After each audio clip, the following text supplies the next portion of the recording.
प्रिय मित्रों, भविष्य दर्शन चैनल में आपका हार्दिक स्वागत है। आज हम बात करते हैं द्वादश भाव में चंद्रमा का फल धनु लग्न की दृष्टि से। जैसा कि आप देख रहे हैं, लग्न में धनु लग्न है जिसका स्वामी है गुरु, तो जो चंद्रमा का मित्र है, ऐसी स्थिति में जब चंद्रमा धनु लग्न में विराजमान होता है तो जातक की आयु श्रेष्ठ होती है। व्यवसाय से जातक को लाभ मिलता है, मित्रों का सहयोग मिलता है और पिता से वैमनस्य व भाई का विरोध सदैव बना रहता है।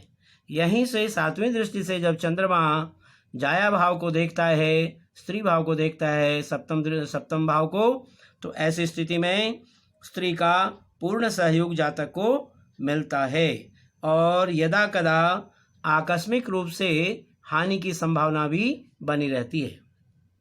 अब हम बात करते हैं धन भाव की। धन भाव में देख रहे हैं आप, मकर राशि है, मकर राशि का स्वामी है शनि। तो ऐसी स्थिति में जब चंद्रमा धन भाव में शनि के घर में होता है तो जातक धन संग्रह करने में कठिनाई महसूस करता है और ऐसे जातक को पारिवारिक सुख में कमी मिलती है। यहाँ से सातवीं दृष्टि से जब जातक चंद्रमा अष्टम भाव को जब देखता है, जो स्वग्रही दृष्टि उसकी अपने चंद्रमा पर होती है, तो जातक की आयु अच्छी होती है, दीर्घायुवान होता है। सातवीं दृष्टि से अष्टम भाव पर पत्नी का सहयोग उसको बराबर मिलता रहता है। व्यापार में स्थिति सामान्य रहती है, फिर भी जातक का जो जीवन है वो सुखमय व्यतीत होता है। अब हम बात करते हैं तृतीय भाव की। जो तृतीय भाव जो है छोटे भाई बहनों का है, पराक्रम का है, हिम्मत का है। ऐसी स्थिति में जब कुंभ राशि में स्थित जब चंद्रमा तृतीय भाव में होता है तो भाई बहन के सुख में जातक को कमी आती है। जीवन में संघर्षों का प्राय उसको सामना करना पड़ता है। भाई बहन व पिता से वैमनस्य बना रहता है। यहीं से सातवीं दृष्टि से जब चंद्रमा नवम भाव यानी कि भाग्य भाव को जब देखता है तो भूमि भवन का सुख जातक को कठोर परिश्रम के बाद संभव हो पाता है और ऐसा जातक जन्म स्थान से प्रायः अलग ही रहता है और स्त्री से वैमनस्य प्रायः जातक का बना रहता है। अब हम बात करते हैं चतुर्थ भाव की, जहाँ चतुर्थ भाव में चंद्रमा मीन राशि के घर में यानी कि धनु के घर में है। मीन राशि का चंद्रमा होकर के जब चतुर्थ भाव में बैठता है तो जातक को माता का सुख न्यून रूप से प्राप्त होता है और ऐसा जातक जन्म स्थान से प्रायः बाहर रहता है। व्यवसाय में कठिनाइयां इसको आती हैं और शत्रु परास्त होते हैं। अब यहीं से चंद्रमा जब सातवीं दृष्टि से दसम भाव को देखता है, जो दसम भाव में देख रहे हैं आप, कन्या राशि है। कन्या राशि का स्वामी है बुध। ऐसी स्थिति में जब चंद्रमा बुध के घर में दसम भाव में हो तो जातक को बाहरी स्थानों के संपर्क से जातक को लाभ मिलता है। परिवार में कलह, किसी दुर्घटना का जातक को सामना करना पड़ता है और पिता से भी जातक की सामान्य स्थिति बनी रहती है। अब हम बात करते हैं पंचम भाव की, जहां पंचम भाव में देख रहे हैं आप, विद्या बुद्धि संतान का भाव है। ऐसी स्थिति में मेष राशि का जब चंद्रमा पंचम भाव में होता है तो जातक को संतान से कष्ट मिलता है। विद्या में बाधा का सामना करना पड़ता है। संतान का सुख जातक को मिलता है। व्यापार में हानि की संभावना बनी रहती है, लेकिन विदेश से संबंध में कुछ सफलता जातक को मिलती है। यहीं से चंद्रमा जब सातवीं दृष्टि से एकादश भाव को देखता है, जो हमारा लाभ भाव है, ऐसे में शुक्र के घर में जब चंद्रमा बैठा हुआ होता है तो खर्च चलाने में जातक को कठिनाइयों का सामना करना पड़ता है। भूमि भवन एवं वाहन का सुख जातक को कठोर परिश्रम के बाद उपलब्ध हो पाता है, लेकिन मित्रों का सहयोग जातक के लिए हमेशा लाभदायक बना रहता है। अब हम बात करते हैं षष्ठ भाव की, जहाँ षष्ठ भाव जो हमारा शत्रु का भाव है, रोग का है। ऐसी स्थिति में जब चंद्रमा वृष का होकर यानी कि उच्च का होकर के जब षष्ठ भाव में चंद्रमा बैठा हो तो शत्रु पर जातक का पूर्ण प्रभाव रहता है। आयु का लाभ यानी कि दीर्घायु जातक को प्राप्त होती है। शत्रुओं से झगड़े के कारण जातक को मानसिक परेशानी झेलनी पड़ती है।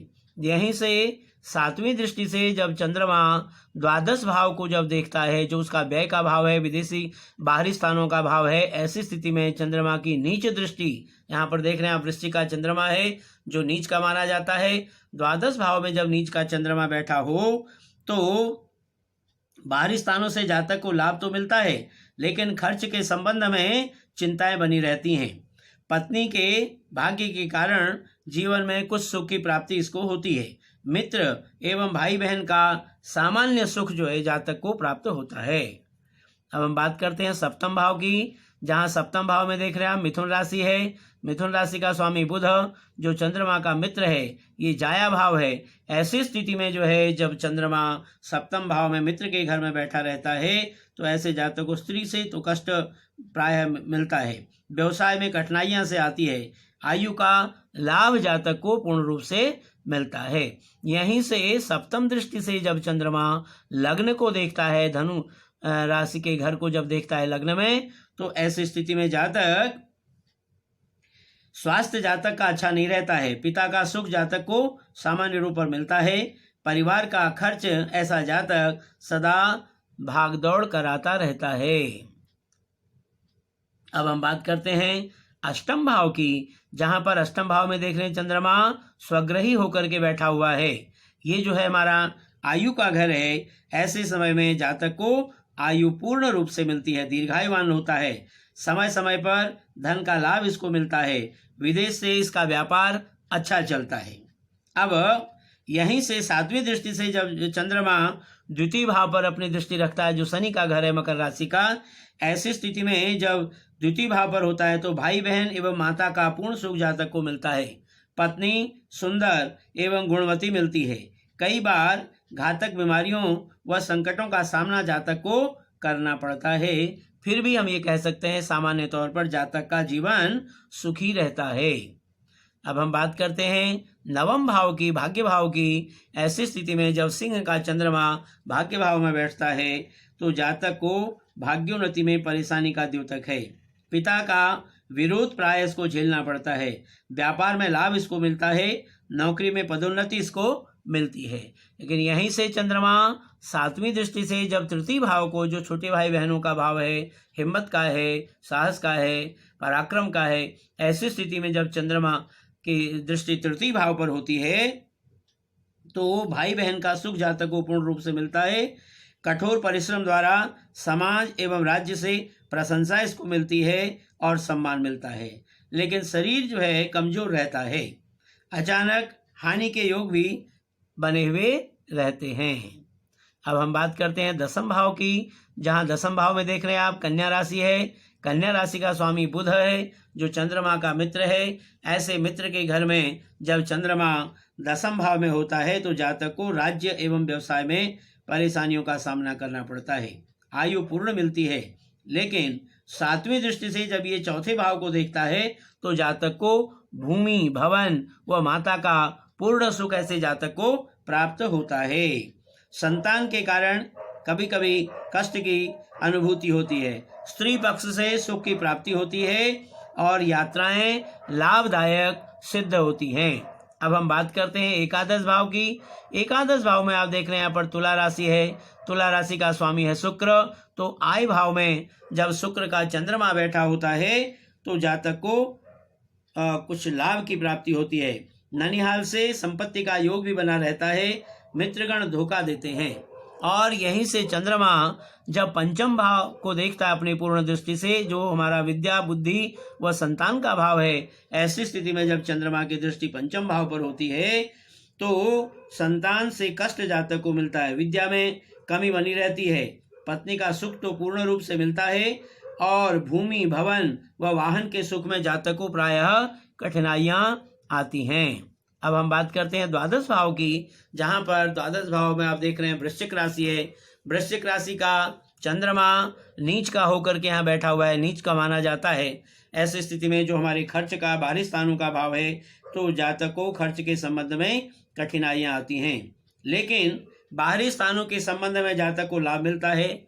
यहीं से सातवीं दृष्टि से जब चंद्रमा उच्च की दृष्टि से अपने षष्ठ स्थान को, शत्रु स्थान को देखता है तो यहाँ पर शत्रुओं पर जातक का पूर्ण प्रभाव रहता है। झगड़ों में इसको सफलता मिलती है। ससुराल से प्रायः विरोध बना रहता है। विदेश यात्रा से भी लाभ होता है और पत्नी के सुख में प्रायः कमी आती है। इस तरह से आज हमने बात की धनु लग्न की दृष्टि से द्वादश भाव में चंद्रमा के फल का। हम अगले इसमें मकर राशि के रूप में हम देखेंगे द्वादश भाव में चंद्रमा का फल किस प्रकार से होता है। धन्यवाद।